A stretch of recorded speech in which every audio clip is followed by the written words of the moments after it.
Hello everyone, welcome to our last split stage session, which is going to be about trends. I mean, we love trends, we humans, we love trends, don't we? I mean, we obsess about them sometimes, because we like to know how the future will look like, don't we? And do we know? Absolutely not. But we can find some nice patterns.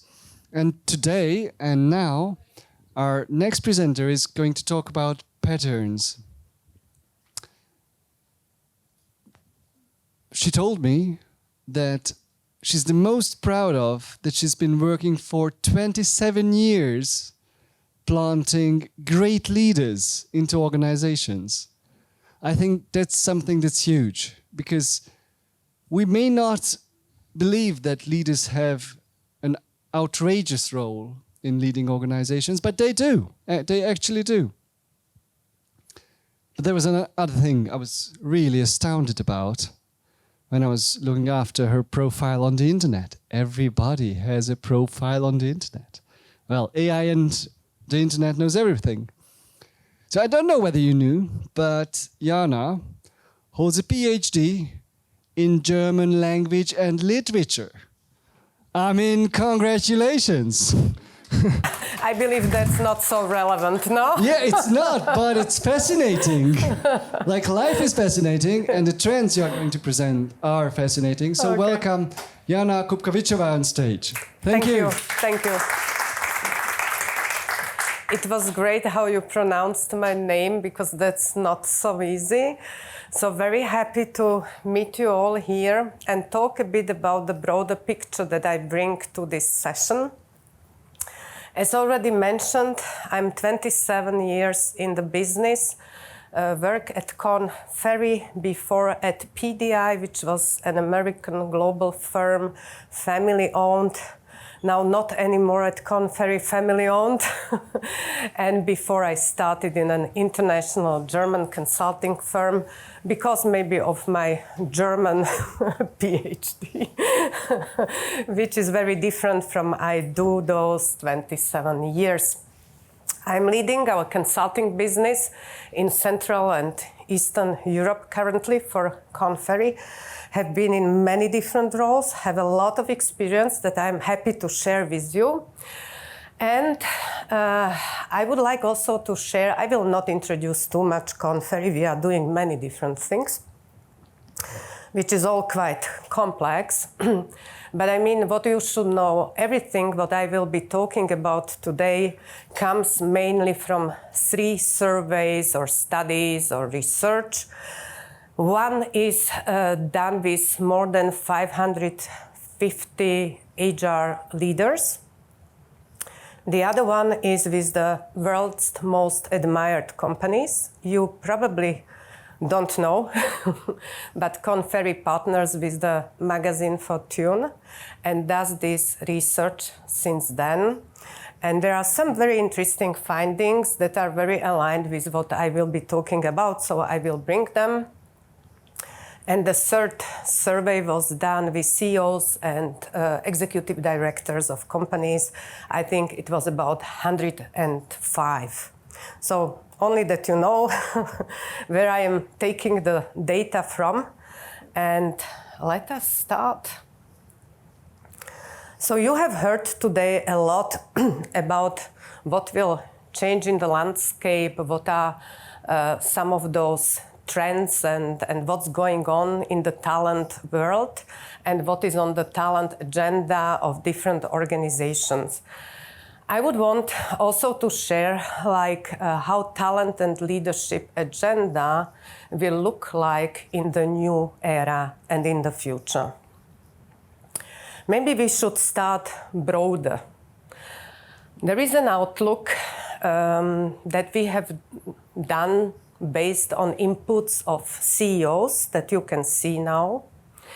And you know, the question was, the permanent crisis, is it something that will continue or the pain will end?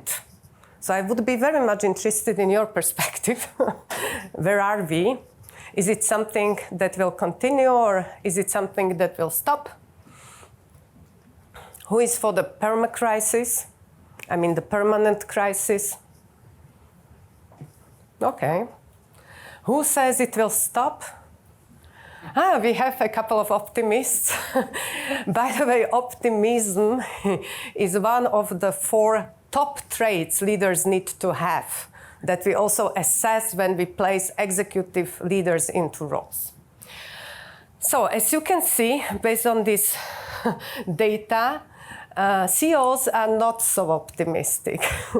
More than 50% of them still believe that this will continue and that the situation in 2024 will be worse than last year. Why? So I mean, I will not talk too much about it. We know what the geopolitical situation and context is. We know there are industrial slowdowns, fiscal constraints, so many different things impacting business. And I would say one thing, I don't know whether you've got this information, but 50% of the population was or will vote in this year. And as you know, governments, regulations have also a huge impact on how business is growing or not. The good news is that investors are relatively confident. So I can say that more than 90% of them have a positive outlook and see things improving in 2024. So you have your choice. Let us come one level down to those HR leaders and let us look at how they see the situation. So if you look into the trends for the next 5 years, it's not very different. It's really about this expecting those challenges coming from the recession. It's about what I heard here a couple of times in different other presentations, labor and skill shortages, that will also not change, and also the cost for labor will increase. So that's something which needs to be faced. The question is how. And if you look based on those trends, what will be the strategic priorities, that's for sure around retention and attraction. So talent acquisition will still have, let's say, some investment, because it will be important to attract talent. And maybe talent acquisition and talent management can think also about how to transform for the future based on this situation. They will also look into exploiting further growth opportunities. They will also look and have a priority to transform. And about transformation, I will be talking a bit more also from a different angle. I mean, what's important is to consider that there are different types of transformations. It could be connected to digitalization or, implementing new technologies, which has impact always on the culture of the organization. So it's usually a cultural transformation that follows. And it's mainly the business transformation. So companies are going to change their business models, their operating models, their go-to-market strategies, and all of that needs to be somehow embedded into the leadership. The final confirmation of all what I'm talking about comes now from world's most admired companies. When we ask them, what is it that will be your key priority for the future? So there are different findings. There is many data around that, and we have a study around it. That if you are interested, you can ask for it. But what's important is that 82% of them say people and talent still critical. The focus will be also from the perspective of CEOs on people, and people will be the key business priority. So it's not only HR priority, but it's also the business priority. And more than 60% of them, when they listed the growth drivers, they were more connected to people. So the frequency of how often they have been connected to people. So I would say the conclusion is that the talent agenda, people strategies, talent strategies, the whole talent management space, talent acquisition space will be of focus of the business, not only HR. And when coming back to the research with HR leaders, I would like to show you the top HR priorities. We'll be not talking about all of them, and the top HR investment areas. I think the good news is that talent acquisition is still within the 4 top investment areas. I wasn't in all the presentations, but I believe there were some presentations around employee value proposition, because this is also a very hot topic now. It's also connected to the satisfaction and happiness of people in an organization. I have some ideas around that I will bring to you a bit later. So let me now talk a bit more about leadership. When we say people and talent are most critical and business priority for future, it's very much connected to leadership. And as the world changes and the world is confronted by all the disruptions, it has a huge impact on what leader do we need. So the norm for leaders will change. And let me talk about it, how. So I would like to use an analogy. Imagine a driver of Formula 1 who is used to concentrate on performance. So driving fast, within some, let's say, rules, being within some, let's say, rails, on a road that they know very well usually. And in one moment, they should move to a very different terrain that they don't know. They need to start to navigate that terrain. They need to apply different skills that they didn't use before because it was not necessary. They didn't test it out. So think about an organization. Like people used to do things, and now with this disruption, everything changes. And they need to apply many different approaches. They need to test out different other skills. And when we look at leaders, it will be not enough to perform. What will be required is to have leaders who perform while transform, which means they do both in parallel. What do you think? How easy is that? It's really difficult, it's challenging. And we researched leaders, executives in organizations, and we found out that only 14% of them are able to perform while transform. And the other thing is that we also researched that organizations who have on the top those leaders whom we call enterprise leaders, those who transform and perform in the same time are enterprise leaders. And we know those organizations who have them on the top are 6.7 times faster in their growth than their peers. So I think it makes sense to think from a talent acquisition perspective and also from a talent management perspective, how to build enterprise leaders for organizations and how to buy them, so where to find them. We spoke about the fact that the supply is low. We can't find the right people in the market. especially those who have the profile that we are looking for. So I think it will have implications on talent acquisition in terms of thinking where to find them, how to assess their capabilities in order to install into organizations this type of enterprise leaders.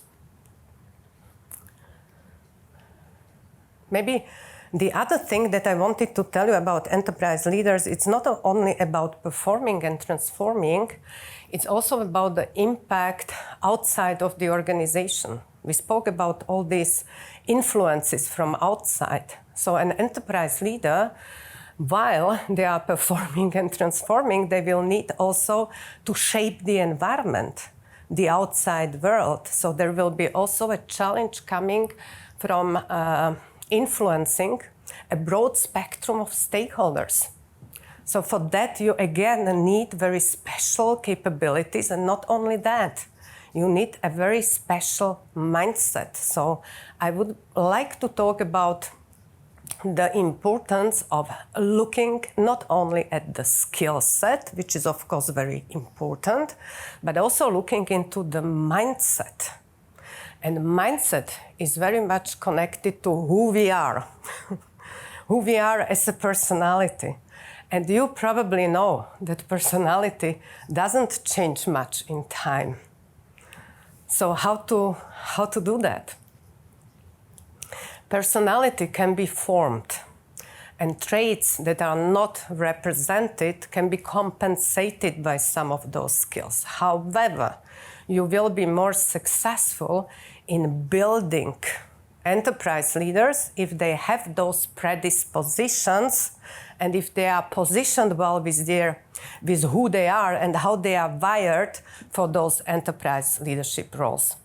And this is somehow an area that I love to be in, but I will leave now. And if there are any questions around that, happy to respond to them after the presentation. So let us come back to our HR leaders, this group of 530 or how many. And, we also wanted to know how all of that will impact not only them, but also the HR function, HR function as whole. And probably I'm not saying anything new if I say that HR needs to be very strategic.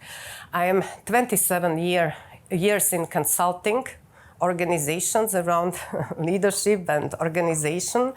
So, I hear that for at least 20 years, But why is it not the case?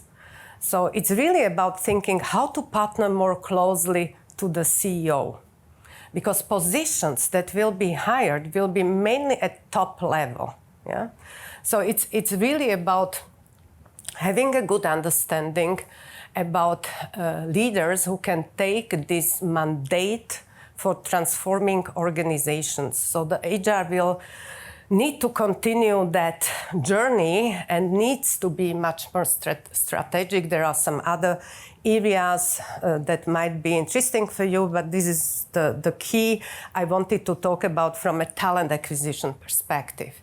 If we say should be more people-centric, I believe you agree. We saw also before this presentation about happiness, taking care of people. People are more happy, they are more productive.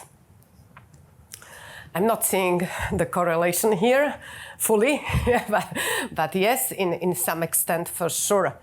And, pharmaceutical companies are often my accounts globally. And they do so-called patient journeys. Probably you have heard about that. So if they speak about an indication or about a drug, they create a patient journey in order to think about the patient experience in all the stages of the process. And I believe that's something that we will need to do in talent management, but also in the talent acquisition.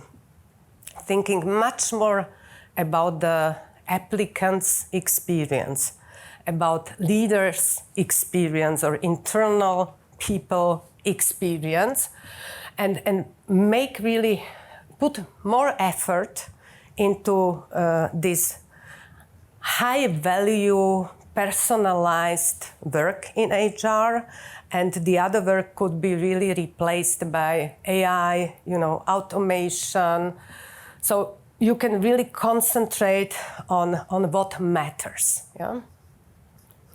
And in terms of more transformative, that's something which I see more and more, and we also wrote a study about that. Like, it will be not anymore so important what is the background of people, what school they have finished, but it will be much more important what they have experienced and what capabilities they have developed. So it will be hiring for skills, not hiring for, the background and all what they have done in their career. So here I have some more talent trends for you.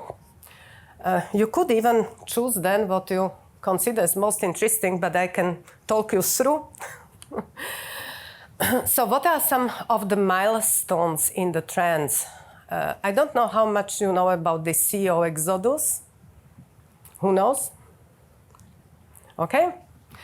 That was the last year, 2023, was really characterized by this exodus of CEOs. We have seen a lot of moves on the top.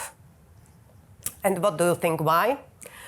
Because they were perceived as not being good enough in managing the crisis. Yeah? So that's why they have been also very often exchanged investor groups and also these management boards. Yeah? Decided about this replacement, or they left, but I have personal experience with a couple of global CEOs who have been installed new into their roles, and they totally changed the strategy of the company and started to somehow initiate growth, which was not before the case. So I mean, that is also one trend that we need to be aware of. And CEOs, they want to be successful within 5 years, because the tenure of a CEO in a position is about 5.5 years. Yeah? So, I mean, they need to accomplish something in those 5 years. And this will have, again, impact how the business grows and how this impacts leadership and people in the organization. The other trend was mentioned a couple of times today, I believe, that hiring will slow down. Yeah? And this is due to economic conditions, of course, but also to AI. You could see a good example, for example, in Slovakia with IBM, yeah? Where AI replaced some of the positions, and there have been some layoffs. However, we want to see AI more from a positive perspective. Yeah? So we want to see AI as the opportunity for doing more high-value work and not things that are somehow routine. Yeah? Because this routine work has also impact on well-being. The presentation before my presentation was about well-being, and one important findings that we made is that it will be a big topic in the coming years because of burnout. We know that people burn out not only from psychological reasons, but also because they do routine work. They do the same work for many, many years. Sometimes people stay 10 years in a position in our region, yeah, we can imagine. And this makes them burn out. So it will be very important for organizations to find rotation opportunities for them. We saw also a very interesting model that I would say is a bit of out of the box, but maybe you have seen that already, that even companies are supporting that people from their company go to another company for 2-3 years, and then they come back because they gain a very different experience. and then they can enrich the previous organization. Yeah? The other thing that we see is this focus or trend to concentrate on interim leaders in specific areas that come into organizations and upskill. Yeah? So if there are missing skills in some areas, there are interim positions that have a contract for a period of time, and then they are mainly mentors who upskill the workforce and ensure that the organization builds up capabilities that they will need for future. Another trend is going deeper into the organization and taking care of students and interns that they can bring in. So there is also this trend like in the future, and I will have a slide about that. It will be not anymore so important whether candidates have a prestigious university. Yeah? It will be much more about what they are able to do and what they know. But organizations need to invest into that. They need to go to them. I heard last week in Prague on a conference a very good example from Vodafone in Czech Republic. They hire every year about 70 students. They give them flexible work policies and they take care of them. They somehow adjust this work to their needs. And from those 70, majority stays after studies with Vodafone. They have a very good experience with that. So this is also one opportunity how to find people, because it will be not so easy. Then, of course, retention, growing talents internally, these are the other trends. And in terms of workforce planning, I address the burnout piece, so I will not come back to that. But I think what's also important is this segmented focus, like paying attention in the organization to specific segments, like digital, AI departments, where you need very specific talent. And by the way, when we talk about AI, not only in HR, but overall in organizations, it's really about planting small plants and letting them grow, but it's not an aligned strategic approach. Yeah? What we see in organizations, what is missing, like they let people to try out different things. ChatGPT, they try out. We do that as well at KornFerry. But there is not real aligned strategic approach to that. So this is, from my perspective, a missed opportunity. So focusing on segments, really like looking for and acquiring talent in those specific segments will be also an important trend. And then there is another trend in workforce planning, which is around ring fencing talent. This is about taking care of talent, so investing into caring, so that talent feel like they get everything what they need in this organization and are happy to stay. So these are also some trends that we see within organization. And the final trend I wanted to talk about is the hiring for skills. I'm looking at my time, but I don't see anything there. Okay, still fine, I believe.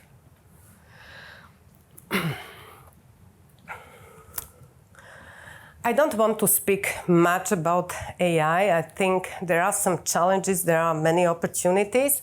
However, I think what is interesting to think about is this dynamic value proposition.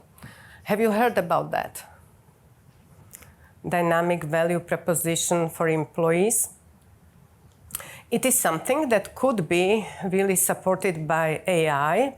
This is like creating those journeys, either for a generation, like, what will be appealing in our company for Generation Z or for Generation Y or for millennials, yeah? So this journey connected, career journey connected to generation, or it could be a journey connected to a specific persona. We have this persona concept, like you have different types of people, yeah, of personas. And then you may personalize those messages to those different types of personas, which would have greater impact because it's not for a big group, yeah, but it's really like personalized for the different personas. But I still believe there is a lot to do around making HR specialists and people working in the HR function skilled in AI, and not only in AI, but having a better understanding of how this all may work and how it can be used. And of course, it brings some risks, and we need also to consider that CEOs will be closely looking into how AI is also in some way controlled, because already now it's used for screening purposes, for selection purposes, yeah? And that's something I would say at lower levels may fit, but for sure not for executive levels, where a more personalized approach is important. I saw that someone here, I'm not saying you, but on this conference, had also a presentation about AI-supported CVs. Here I wanted not to talk about that, but I mean, there was a question of organizations whether this is a good thing, yeah? That AI is helping applicants, you know, to build their CV. And we found out that this is a good thing because when AI is helping, then it's concentrated more on what is relevant because people write in their CVs everything. So this is an approach that helps to emphasize the critical skills, capabilities, predispositions for the specific position. And the outcome is that applicants using AI in a resume, yeah, so 8% higher hiring rate, which is quite nice, yeah, and even more job offers, yeah, and higher wages. So it's probably helpful, and the company gets a better talent, yeah. Okay, so if the talent crunch persists, look at how much the business will lose, which is about 8.5 trillion. And not to come into that situation, it will be important to look at candidates from a different lens. So it's really important to look at what they know and not only what they studied and what they have done so far. For example, it's in America, but it will come for sure also to Europe. 60% of Americans aged 25 and over do not have a degree. Yeah. So it will be really a trend to go away, as I mentioned, from looking at the title and the university, and it will be more under the responsibility of organizations to build the required capabilities via these boot camps, in-house universities, certifications, you know, all these programs that organizations will run internally. And by the way, with the Generation Z, it will be really complicated because we have evidence that it takes long until they integrate and their identification with the company is very low. Yeah. Okay, this is the interim agenda. We do not have time? Yeah, we don't. We're over 10 minutes now. Oh, okay, I didn't know even. Okay, so this is the interim agenda I spoke about, and these are the 5 critical skills for future. So we are reducing them to 5, and only one finding in Central and Eastern Europe, what is missing mainly is adaptability and critical thinking. Thank you.